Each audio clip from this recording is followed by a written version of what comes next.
Ashamaa harka fuunee daawwattootaa fi hordoftoota keenya akkam nagaa keessanii nageenyi koo kan jaalalaa fi kabajaa bakka jirtanitti isin bira haa ga'u. Egaan daawwattoota hordoftoota keenya har'a waan raajii tokko isin dhageechisuuf deema. Waan raajii kana kan waliin hordofnu ta'a amma xumura qophii kiyyaatti na waliin turaan affeerraa kooti. An Reedii Adam Tube. Namoonni gama YouTube keenyaa haaraa dhuftan yoo jiraattan subscribe gochuun maatii keenya ta'uun akkan hordoftan abdii isinirraa qabna. Egaan ajandaan nuti qabnu akkuma beekamutti yeroo ammaa kanatti mootummaan abbaa irreedhaan mootummaan biyya keenya bulchisuun wantoota hedduutu isa mudataa. Wantoota isa mudatan keessaa waan tokko tuttuqaa akkasumas ammootu wanta har'a ta'amirraa kan dubbannu ta'a. Akkuma beekamutti odeeffannoo jalqabaati yoo eegallu guyyaa har'aa godina yookaan gujiitti yoo xiqqaate milishoota gara 3,000 olii leenjiseetiin eebbisiisee jira. Milishaa jechuun akkamitti isin ibsume jecha milishaa jedhu. Milishaan qotee bulaa iyyuu miti. Nama hojii hin qabne, nama argitee mararamaa wayii nama kophaa isaa bakka jireenya isaa keessatti waan dalagu dhabee usee maratee taa'u. Yookaan barandaa taa'u, yookaan baadiyyaatti illee usee nama loon daangaa taa'u.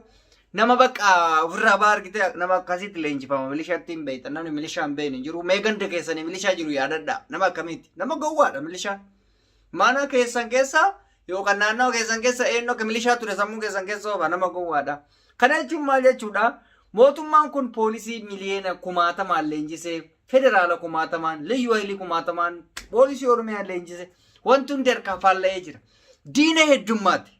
Diinni heddummaate wayyaanen diinasaa, abaa'oon diinasaa, kaafaa'oon diinasaa, PBO'n diinasaa, paartiin adda addaa diinasaa. Inni waraanaaf waraana malee abdii biraan qabu rasaasa fi waraana malee jechuudha. So salphinni guddaan isa mudataa jira. Salphina kanarratti raajiin ta'ame maal inni waan lamatu ta'amaa jira. Inni tokko ummataan hiriira kottaan na filadhaa osoo hin taane hiriira deeggarsaati. Ka filadhaa dhiisaa. Hiriira deeggarsaa yaamee jira. Hiriira deeggarsaa kana dirqamaan baasaa jiran. Waan isin ajaa'ibu keessaa. Kana jechuun bakka ummata tooftaan sodaachisuuf abiyyi hojii namaa kanaatu jira. Abiyyi baay'ina ummata akkanaa qaba akka jedhaniif hiriira wayii yaamee jira dirqamaan. Mootummaa biyya bulchu ta'ee dirqiin hiriira naa bayaa na jaaladhaa jechuun hin ta'a. Akka ani beekutti mootummaan tokko yoo jaalatame ummatuma xufuma isaaniitti hiriira qopheessee yookaan paartiin isaanii mootummaa akkanaatiif waan akkanaa goone jedhan. Kun immoo sodaatee ummata hiriira yaame. Inni lammaffaa Isaayyaas Afawarqee har'a akka BBC fi waraabbiin adda addaan godhamne in organ eerpoortiin yeroo seenamu jechuudha. Duraan hin beeytanii mootummaan tokko biyya tokko irra gaafa seenu miidiyaaleen garaagaraa seenee waraabaa. Miidiyaan tokkocha kan seenee nuggurame. BBC'n afaan Oromoo nuggurame. Aljaziiraan CNN TV'n biyyattii adda addaa Rooyitersiin adda addaa hin uggurame akka seene maaliif iccitiin seenee iccitiin ba'uu barbaada. Rakkoo isa mudatee jira. Rakkoo isa mudatte tana haala wayitiin furuuf rakkoon guddaan isa mudatte ta wayyaanedhaa fi ta abaa'ooti. Woboon akka malee Oromiyaa keessatti miilata kan dhaabee jira. Juuntan yookaan immoo wayyaaneen haala inni sodaataa ta'e sodaachisuun amma humna biraa leenjifatee barahaa keessatti sii galee mootummaan kun baduuf garatti baduun qabu achi keessa taa'ee bulchuudhaaf mootu hojii isaa argaa artan. Ilmoo haadha ajjeesee ilmoo irra teechisa. Ilmoo ajjeesee haadha irra teechisa. Yookaan ilmoo isaa argite akka ati hin boonneef si godha ilma sirraa ajjeesee. Argite?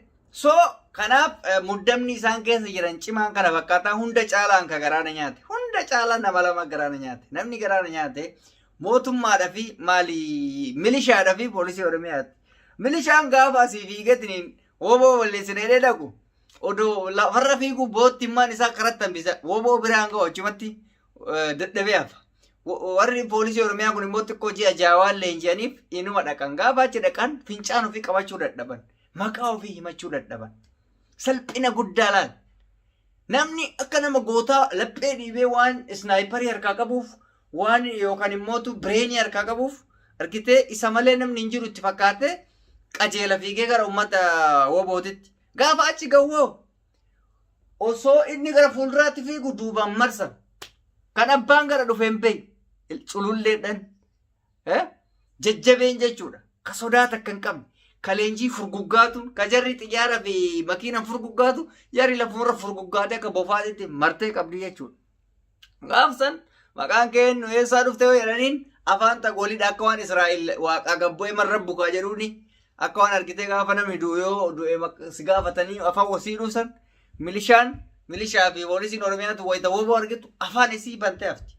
Kana jechuun leenjii gahaa osoo hin qabaanne fedhii osoo hin qabaanne nyaannaarraa qofa laalanii dirqama mootummaa itti kenne qofa laalanii lubbuu ofii alaaka kennan. Garaana nyaatanan mee ilmoo ofii yoo guddifate maatii ofii yoo guddifate mootummaan dirqama illee itti kenne lakkaan bakka kanaa humna ittiin qabu dhaquu hin danda'u.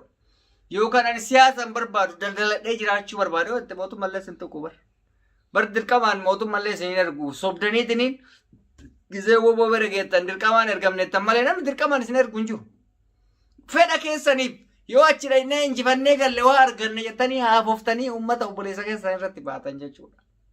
Bakka woboon hin jirre immoo uummata nagaa miskiina daldalatee bulu. Qabdanii yookaan qaraxa jettaniin yookaan meeshaan kotorbaandii jettanii fiilmiin mootummaan kun hojjetu tokko jira. Fiilmiin sun maali? Daldalaa ciccimaa hunda meeshaa magaazinatti itti seenee harkaa qabee maal jedhan wallaahi kun waan jiru. Isinii kakadha rabbina haa nyaatu. Meeshaa daldala adda addaa kana qabee meeshaa kotorbaanditti jedhan meeshaa inni daldala qaadatti qabu kana bar. Meeshaan kun maal mana keessaa godhadhan? Keessumaayyuu warri mallaqa qabdan mallaqa keessan akka mana hin kaane adaraa keessa. Maaliif? Mootummaan birrii 5,000 qofa isin eeyyame waan ta'eef mallaqni yoo akkasumas manatti argame mallaqa forjiidii hojjechiiftee siin jaani yookaan kotorbaandii feete siin jaani mallaqni kee bishaan si jalaa dhugaa jechuudha. So mallaqa mana hin kaatina baankii masaan kaadhaa baankiin rakkoon qabu baankiin siyaasa fi mootummaa bilisa waan ta'eef baankii kaadhaa mootummaan fedhe dhufee dhiisee mallaqni baankii gara deemu takka hin qabu baankii yoo keessan jechuudha.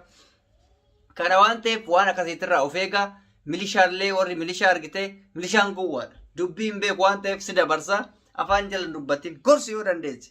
Keessattuu yoo maatii kee ta'e yoo fira kee ta'e waan akkasiitirra akka deebi'utti biyyi tun akkatti naftuun jijjiiramti. Gaafa jijjiiramte hawaasni ati keessa jiraataa turte sun jiruuf jireenya naannoo sanis dhoorguu danda'a waan ta'eef gizeen irraa akka deebi'u taasisi. Kanuma furmaanni jiru. Furmaanni biraa wayituu hin jiru.